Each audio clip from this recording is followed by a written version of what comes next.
Ada mafia kekuatan yang berlindung di balik institusi Polri, yang menggunakan kewenangan institusi yang sakral dengan kerja-kerja menghalalkan segala cara, menerobos aturan hukum, etika dan moral. Isunya tidak hanya rasa keadilan, isunya tidak hanya kepastian hukum, downgrade derivatifnya adalah isunya relasi kekuasaan. Ada apa di antara internal Polri? Isunya adalah kesewenang-wenangan yang dilembagakan dan sah. Isunya adalah selama ini Polri merekayasa kasus. Isunya adalah praktek menyimpang yang dihalalkan. Hari ini tentunya kami butuh Pak Kapolri bisa menjelaskan kepada kami semua.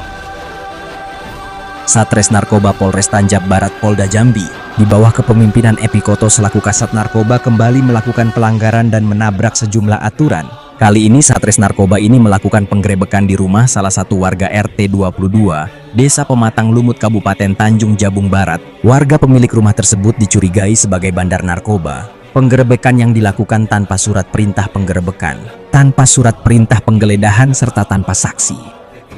Penggerebekan dan penggeledahan tersebut dilakukan di tengah malam. Kejadian tersebut terjadi pada 26 April 2025. Satres Narkoba ini juga menyita 3 unit HP. 1 unit tablet, 1 unit rokok elektrik, 1 unit helm, serta uang tunai sebanyak 5 juta rupiah. Salam Pancasila dan salam penegakan hukum. Apakah polisi boleh memasuki rumah saya, kantor saya, atau pekarangan saya tanpa surat perintah? Masuki rumah orang, kantor orang, wilayah orang, wajib membawa surat perintah. Kemudian, kalau polisi melakukan penggeledahan di kantor saya, di rumah saya, atau rumah Anda sekalian, maka polisi wajib untuk membawa minimal 2 orang saksi. Dan kalau si pemilik rumah keberatan untuk dilakukan penggeledahan, maka wajib ditambah 1 orang lagi saksi, yaitu kepala dusun atau lurah dari wilayah setempat. Itu diatur di dalam pasal 33 KUHP. Nah, kemudian ketika polisi melakukan penyitaan nih terhadap barang yang saya bawa atau barang di dalam rumah, itu pun wajib untuk disaksikan oleh siapa? 2 orang warga berikut kepala dusun atau lurah di wilayah setempat. Hal itu diatur di dalam pasal 129. Apabila kesemuaan ini tidak dilakukan, maka seluruh barang bukti atau alat bukti yang didapatkan oleh polisi tidak sah. Sehingga secara hukum, ketika Anda ditetapkan sebagai tersangka, Anda dapat langsung melakukan gugatan pra-peradilan. Karena apa? Penggeledahan dan penyitaan yang dilakukan tidak sah secara hukum. Jangan lupa, buka mata, buka telinga, buka hati. Berbuat baik di rumah Indonesia itu adalah perintah Pancasila. Salam Pancasila dan salam penegakan hukum.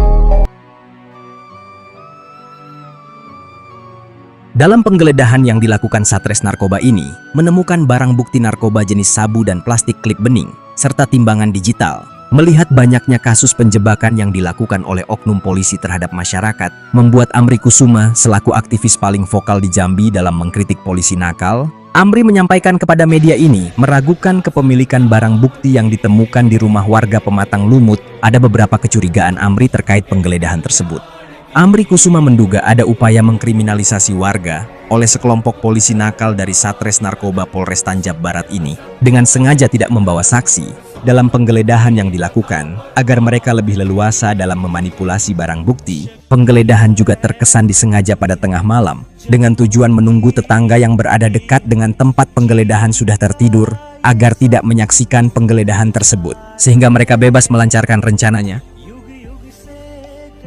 Pelanggaran yang dilakukan Satres Narkoba Polres Tanjung Jabung Barat di bawah kepemimpinan Epi Koto selaku Kasat ini bukan yang pertama kalinya.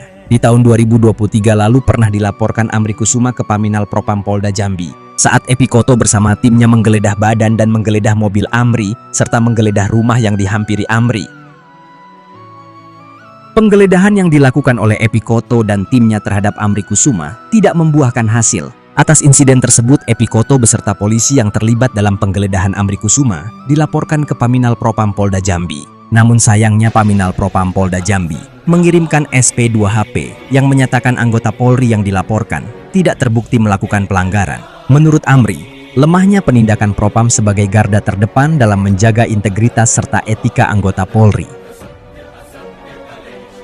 telah membuka pintu dan peluang untuk anggota Polri melakukan pelanggaran.